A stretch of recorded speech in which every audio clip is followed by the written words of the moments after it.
समाज और गुर्जर समाज के नाम से इन्होंने फर्जी आइडिया बना करके कुछ गलत टिप्पणियां करी है, मर्यादित शब्दों का प्रयोग करा और युवाओं में जो आक्रोश पैदा किया जिससे युवा भड़क उठे। महीर भोज जी हैं, उन्होंने अगर हाथ में राष्ट्र के लिए तलवार उठाई थी, तलवार उठाने वाला प्रत्येक व्यक्ति क्षत्रिय वर्ण में आता है। वर्ण व्यवस्था हम लोग मानते हैं। मेरे हिसाब से तो स्थानवाचक शब्द को हटा करके अगर रैली की जाती तो सर्व समाज इस रैली में भाग लेता, सर्व समाज इस रैली का हिस्सा होता। लेकिन कॉम्पिटिशन जो ये चल रहा था कि मैं 10,000 20,000 की संख्या में अगर गुर्जर समाज रैली निकालेगा तो ठाकुर समाज 30,000 की संख्या में रैली निकालेगा। अगर ये कंपटीशन की एक लहर चल रही थी, मेरा मानना है हमारे समाज के युवाओं को अपनी संस्कृति को पहचान करके इस प्रकार का कंपटीशन करना चाहिए कि अगर उस समाज के व्यक्तियों ने 10 गायें विधर्मियों से बचाई है तो मैं 20 गायों को विधर्मियों से बचाऊंगा।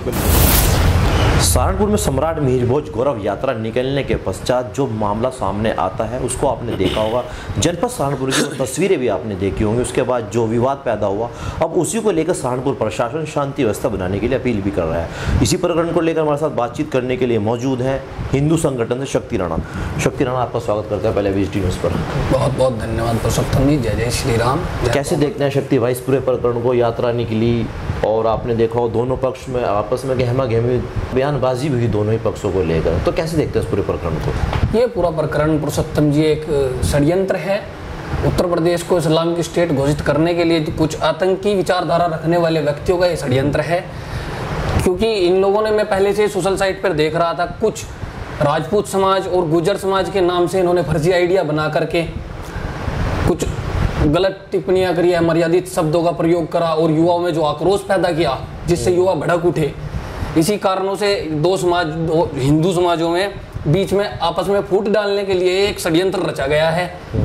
इसी के तहत ये रैलियां निकली। आप कह रहे हैं कि फर्जी सोशल मीडिया पर फर्जी आईडी बनाई, मगर पूरी साफ तौर से आपने देखो सरसावा के पास एक गांव पड़ता है कुतुबपुर, राजपूत समाज के लोग कह रहे हैं कि हम रैली नहीं निकलने देंगे, हम यात्रा नहीं निकलने देंगे। अगर यात्रा निकलेगी तो उसका भरपूर विरोध होगा और हम सड़कों पर उतरेंगे। और वो चीज़ें देखने में मिली 29 तारीख में। हाँ, वो चीज़ें मैंने आपके चैनल पे भी पुरुषोत्तम जी देखी थी। उनकी जो डिबेट आपने जो इंटरव्यू करा था, इंटरव्यू मैंने देखा, उसमें वो लोग बोल रहे हैं कि जो जाति सूचक शब्द क्षत्रिय सम्राट मिहिर भोज जी के सामने, नाम के सामने लगाया जा रहा है, जिससे विवाद पैदा हो रहा है, उस शब्द का उपयोग ना करके अगर रैली निकालेंगे तो हम भी इस चीज़ में सहयोग करेंगे, सभी समाज इस चीज़ में सहयोग करेगा। क्योंकि देखो, जो महापुरुष होते हैं, महापुरुषों ने जो बलिदान दिया है वो सर्व समाज के लिए बलिदान दिया है। उन्होंने किसी विशेष एक बिरादरी के लिए बलिदान नहीं दिया। महापुरुष सभी के लिए पूजनीय होते हैं, सभी को इन चीज़ों को मानना चाहिए। अभी आपने कहा कि जाति सूचक शब्द लिखा महाराजा मिहिर जी के सामने, तो क्या लगता है गुज्जर शब्द जाति सूचक शब्द है? गुर्जर नहीं, गुर्जर जो शब्द है वो स्थानवाचक शब्द है। अगर किसी शब्द को लेकर, किसी स्थानवाचक शब्द को लेकर दो हिंदू समाज के दो समुदायों में आपस में फूट पड़ती है, उस शब्द को हटा देना चाहिए। और जो मिहिर भोज जी हैं, उन्होंने अगर हाथ में राष्ट्र के लिए तलवार उठाई थी, तलवार उठाने वाला प्रत्येक व्यक्ति क्षत्रिय वर्ण में आता है। वर्ण व्यवस्था हम लोग मानते हैं। जो राष्ट्र के लिए, समाज के लिए, गौ माता के लिए तलवार उठाने का कार्य करता है, जो तलवार उठाता है वो क्षत्रिय है, वो क्षत्रिय वर्ण में। क्षत्रिय कोई बिरादरी नहीं। जो अपने ज्ञान से समाज को प्रकाशित कर समाज में ज्ञान देता है वो ब्राह्मण श्रेणी में आता है। जैसे कि आप उदाहरण के तौर पर ले सकते हैं वेद व्यास जी, महर्षि वाल्मीकि जी, उनको हम ब्राह्मण श्रेणी में मानते हैं, वो ब्राह्मण वर्ण में मानते हैं उनको। वर्ण व्यवस्था जो हमारे समाज में है, इसी वर्ण व्यवस्था से हम इसी पद्धति से चलते हैं। जो ये चीज़ें देखने को मिले 29 मई में, क्या लगता है दो समाज के बीच जो खाई पैदा होने का काम किया, क्या आपकी नज़रों में सही था? नहीं, ये बहुत गलत काम हुआ है। जो महापुरुष हैं, इनकी रैली सर्व समाज को मनानी चाहिए। जैसे भी 4 जून को हमारा जो वीर शिवाजी है, वीर शिवाजी का राज्याभिषेक हुआ था, हम उसमें शौर्य दिवस का एक कार्यक्रम कर रहे हैं। गलेडी में विश्व हिंदू परिषद के तत्वाधान में हो रहा है। 4 जून को भगवा भव्य यात्रा है। आप उसमें अगर कवरेज करने के लिए पुरुषोत्तम जी आएंगे तो आप वहां पर देखेंगे कि हजारों की संख्या में हिंदू समाज वहां एकत्रित होता है, जिसमें सभी समाज के, सभी जातियों के, सभी वर्णों के लोग आते हैं। वो वहां पर किसी एक विशेष बिरादरी की बात नहीं करते। वहां एक ही नारा होता है, एक ही नारा, एक ही नाम, जय श्री राम, जय श्री राम। भगवा एजेंडे के नीचे वो रैली निकलेगी। सभी हिंदू अपने आप को, मतलब वर्ण व्यवस्था के हिसाब से ही चलते हैं, हिंदू मानते हैं, उसमें बिरादरी का कोई ऐसा फूट फटाव वाला काम नहीं है। तो मेरा मानना यही है कि हिंदू समाज को मजबूत रहना चाहिए, एकत्रित रहना चाहिए। वर्ण व्यवस्था को आज भी वर्ण व्यवस्था का पालन करना चाहिए। जिस वर्ण में जाना है उसी वर्ण का कार्य करना चाहिए। अगर किसी को क्षत्रिय वर्ण कहलाना है तो वो क्षत्रिय का ही उसे कर्म करना चाहिए, उसे गाय माता की रक्षा करनी चाहिए। पुरुषोत्तम जी आपने देखा है, आपने एक पहले सुना होगा 9 साल के एक युवक के सामने एक कसाई गौ माता की हत्या कर रहा था जी। उस 9 साल के युवक ने तलवार निकालकर उस कसाई की दोनों बाहों को काट दिया। तो उसको तब उस समय जब मुगल दरबार में बुलाया गया, बादशाह ने उसको मुगल दरबार में बुलाया, मुगल दरबार में उसको झुकने के लिए कहा, वो बालक बिल्कुल भी नहीं झुका। पल भर के लिए भी उसकी आंखों में डर पैदा नहीं हुआ।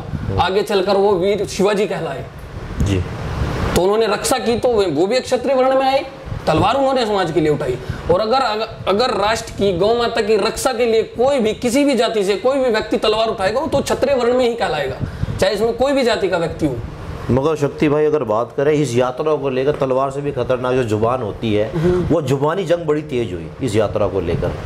हाँ, वो जुबानी जंग दरअसल इसलिए तेज हुई कि कुछ जो मैंने आपको पहले अभी बताया, कुछ आतंकी गतिविधियां जो आतंकी गतिविधियों को हवा देते हैं, आतंकी विचारधारा रखते हैं, जो उत्तर प्रदेश को इस्लामिक स्टेट घोषित करना चाहते हैं, कुछ ऐसे व्यक्ति उन्होंने फर्जी आइडिया बनाई, फर्जी आईडी बना करके दोनों समाज के नाम से आईडी बनाई, राजपूत समाज व गुर्जर समाज बना करके समाज के युवाओं को गलत दिशा की ओर ले जाने का कार्य किया। उनमें आपस में भड़का, उनको आक्रोश बढ़ा दिया। उस कारण फिर युवाओं ने जो कृत्य करा वो आप सभी ने देखा ही। मगर गुर्जर समाज के कोई व्यक्ति तो लगातार ये कह रहे थे कि आप भी हमारे भाई हैं, आप भी हमारे साथ इस यात्रा में आइए, दोनों मिलजुल कर यात्रा को निकाल लेंगे। हाँ, दिक्कत कहाँ है? तो वो उस चीज के लिए उसमें अगर कहीं ना कहीं समस्या उत्पन्न हुई, समस्या हुई।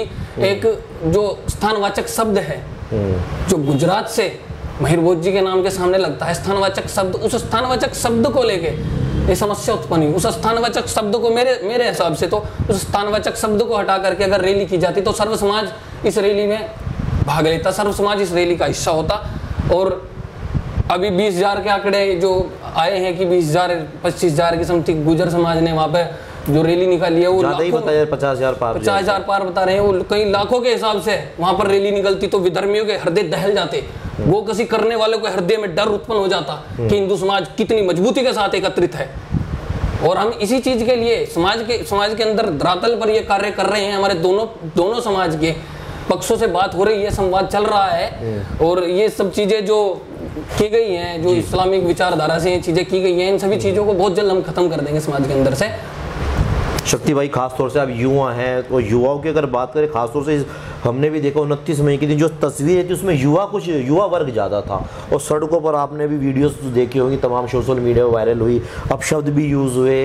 तो खासतौर से युवाओं को क्या कहना चाहेंगे हमारे चैनल के माध्यम से इस प्रकार की जो उन्होंने जुबानी जंग या अपशब्द कहे? मैं दोनों पक्ष के उन युवाओं से कहना चाहता हूँ पुरुषोत्तम जी, उन दोनों पक्ष के युवाओं को शास्त्रों का ज्ञान लेकर के समाज के अंदर ये देखना चाहिए, शास्त्रों के ज्ञान से देखना चाहिए कि वर्ण व्यवस्था क्या चीज होती है। वर्ण व्यवस्था को जान करके उनको समाज का काम करना चाहिए, उन्हें राष्ट्र को समर्पित होकर काम करना चाहिए, हिंदुत्व का काम करना चाहिए, धर्म का काम करना चाहिए, गौ माता का काम करना चाहिए। ये एक दूसरे पर ताने कसी करके गाली गलौज और अमर्यादित शब्द उपयोग करना ये उचित नहीं मानता मैं जी। गुर्जर राजपूत भाईचारा बना रहे आपस में क्या और कायम बना रहे हमेशा, उसके लिए क्या संदेश देना चाहिए खासतौर से? उसके लिए मैं दोनों समाज के युवाओं से अपील करना चाहता हूँ कि दोनों समाज के युवा हमारी जो सत्य सनातन संस्कृति है उसको एक बार दोबारा पुनः जान करके, जो हम भूलते जा रहे हैं, अपनी संस्कृति को भूलते जा रहे हैं, उसको जान करके एक बार देखें कि महिर भोज जो थे, महाराणा प्रताप जो थे, वीर शिवाजी जो थे, उन्होंने जो समाज के लिए, सर्व समाज के लिए कार्य किया। क्योंकि महापुरुष जो होते हैं वो सभी के लिए पूजनीय होते हैं, सर्व समाज के कार्य करते हैं महापुरुष। उन्होंने जो उनकी जीवन परिचय है, जो उनकी जीवन शैली है, उसको अपने जीवन में उतार करके समाज का काम करे। ये जाति बिरादरियों में ना बटके हमारे दोनों समाज के युवा हिंदुत्व का कार्य करे, राष्ट्र को समर्पित होकर कार्य करे। अगर वो क्षत्रिय, अगर वो समाज के लिए युद्ध लड़ेंगे, समाज के लिए संघर्ष करेंगे, तब वो क्षत्रिय कहलाएंगे, दोनों समाज के युवा क्षत्रिय कहलाएंगे। लेकिन और कंपटीशन जो ये चल रहा था कि मैं 10,000 20,000 की संख्या में अगर गुजर समाज रैली निकालेगा तो ठाकुर समाज 30,000 की संख्या में रैली निकालेगा। अगर ये कंपटीशन की एक लहर चल रही थी, मेरा मानना है हमारे समाज के युवाओं को अपनी संस्कृति को पहचान करके इस प्रकार का कंपटीशन करना चाहिए कि अगर उस समाज के व्यक्तियों ने 10 गायें विधर्मियों से बचाई है तो मैं 20 गायों को विधर्मियों से बचाऊंगा। बिल्कुल। अगर उस समाज के व्यक्ति ने 20 लड़कियों को विधर्मियों के यहाँ जाने से, 20 लड़कियों को जिहाद से पीड़ित होने से बचाया है तो मैं 50 को बचाऊंगा। इस तरीके का अगर कार्य समाज के अंदर हिंदू धर्म के लड़के, हिंदू धर्म के युवा अगर प्रेरणा लेकर करेंगे तो शायद से हम जो अखंड भारत का, अखंड हिंदू राष्ट्र का संकल्प लेकर समाज के अंदर कार्य कर रहे हैं, वो मुझे नहीं लगता वो जल्द वो दूर रहेगा दिन कि जब अखंड हिंदू साम्राज्य यहाँ पर जी बन जाएगा। जी बहुत बहुत धन्यवाद आपको शक्ति भाई। तो ये थे हमारे साथ में शक्ति राणा, हिंदू संगठन से जुड़े तमाम कार्यकर्ताओं ने इस प्रकार अपनी राय रखी और इन्होंने भी अपनी बेबाकी से अपनी राय रखी। फिलहाल इतना ही, धन्यवाद।